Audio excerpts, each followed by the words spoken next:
Assalamualaikum warahmatullahi wabarakatuh. Perkenalkan, kami dari kelompok 7 ingin mempresentasikan dari cara kerja website kami.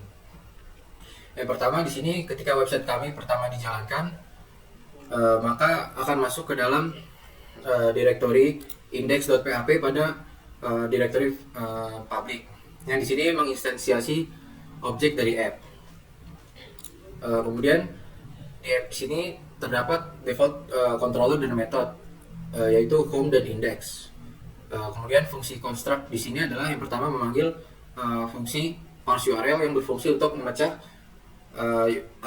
URL menjadi array elemen-elemen dari array, yang dimana elemen pertama dari array tersebut akan menjadi controller dan elemen kedua akan menjadi method. Dan jika terdapat elemen dari array tersebut lebih dari dua, maka array setelahnya akan menjadi parameter data.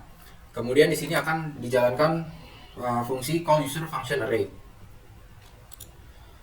Kemudian di sini dalam class controller terdapat dua fungsi utama, yaitu view dan model. Yang dimana di view memanggil directory views dan view yang dipilihnya. Dan kemudian data juga masuk ke dalam view-nya. Kemudian di fungsi model di sini memanggil directory models dan model name yang didefinisikannya beserta datanya. Ketika website kami pertama kali dijalankan, pengguna dapat memilih untuk melakukan proses login. Jika pengguna sudah memiliki akun, maka pengguna dapat memasukkan username dan passwordnya. Kemudian di sini username dan password yang pengguna telah masukkan akan diambil, kemudian mengecek pengguna tersebut dalam model user model dan metodenya get by username, yang dimana di sini dijalankan query untuk menselect username-nya. Kemudian jika user tersebut terverifikasi, maka akan dimulai sebuah session baru. Dan jika role dari user tersebut adalah admin, maka akan dimasukkan ke dalam halaman utama dari admin. Dan jika bukan admin, maka akan dipindahkan ke base URL. Namun jika login gagal, maka akan munculkan pesan invalid login credential. Namun jika pengguna di sini belum mempunyai akun, pengguna dapat membuat sebuah akun dengan masukkan username, password, dan konfirmasi passwordnya.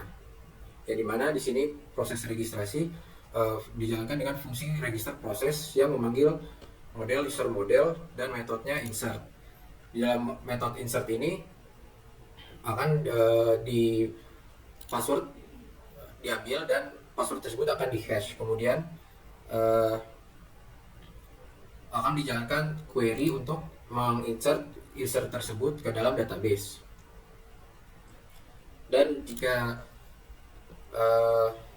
pengguna sudah melakukan registrasi, dapat dipindahkan atau dapat masuk ke halaman login.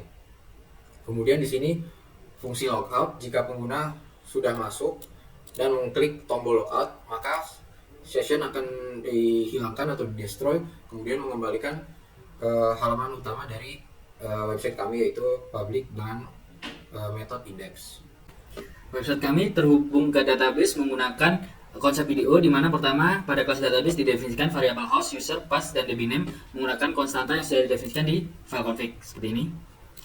Lalu masuk ke method construct, di mana dicoba instansiasi koneksi database menggunakan parameter berupa variabel yang sudah didefinisikan di data source name, user, path, dan option yang sudah didefinisikan di baris sebelumnya. Lalu pada method query akan menyimpan query yang diinstansiasi di model nanti dimasukkan ke dalam variable statement. Lalu method bind akan mengambil tipe data dan memberikan tipe data sesuai dengan apa yang ada di switch case, sehingga menghindari SQL injection. Lalu method exec akan menjalankan query yang sudah didefinisikan di statement tadi dengan konsep video. Result set akan menjalankan exec dan mengembalikan beberapa baris data yang ada di database. Untuk method single akan mengembalikan satu set baris saja yang ada di database, dan untuk yang row count akan mengembalikan berapa banyak baris yang dieksekusi pada aplikasi MVC kami menuju ke database. Selanjutnya masuk ke dalam use case produk. Ini merupakan tampilan awal user ketika setelah login. Dan ketika user mengklik navbar shop, akan menampilkan beberapa produk yang sudah diinputkan oleh admin dan tersimpan di database dalam tampilan card seperti ini.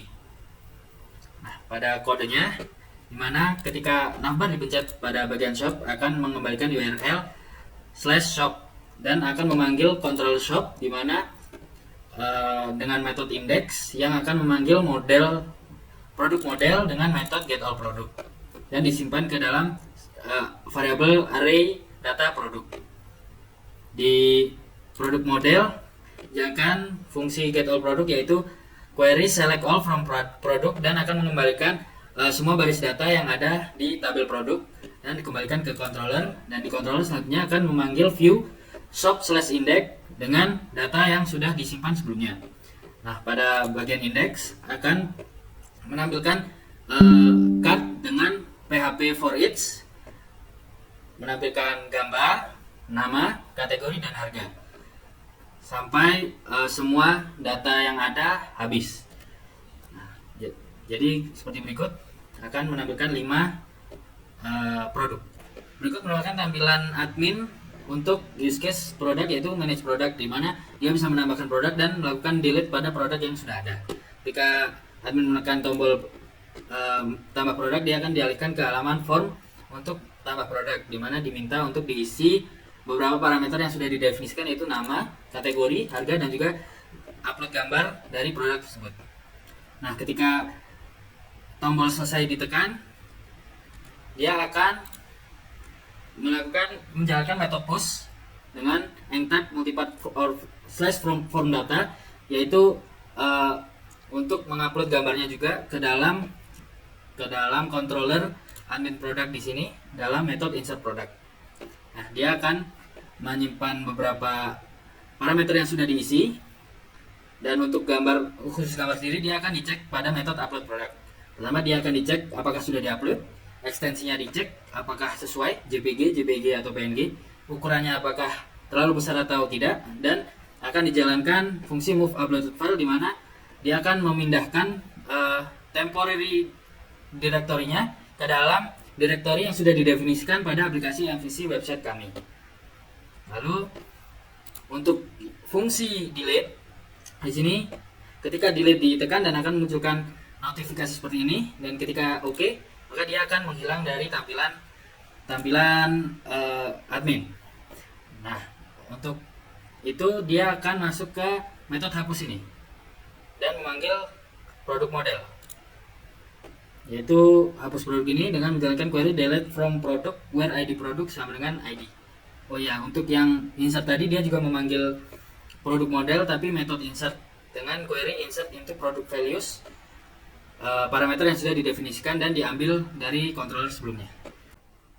Berikut ini merupakan tampilan user untuk use case pesanan, di mana user dapat menambahkan pesanan dan juga melihat detail pesanan yang telah dilakukan sebelumnya.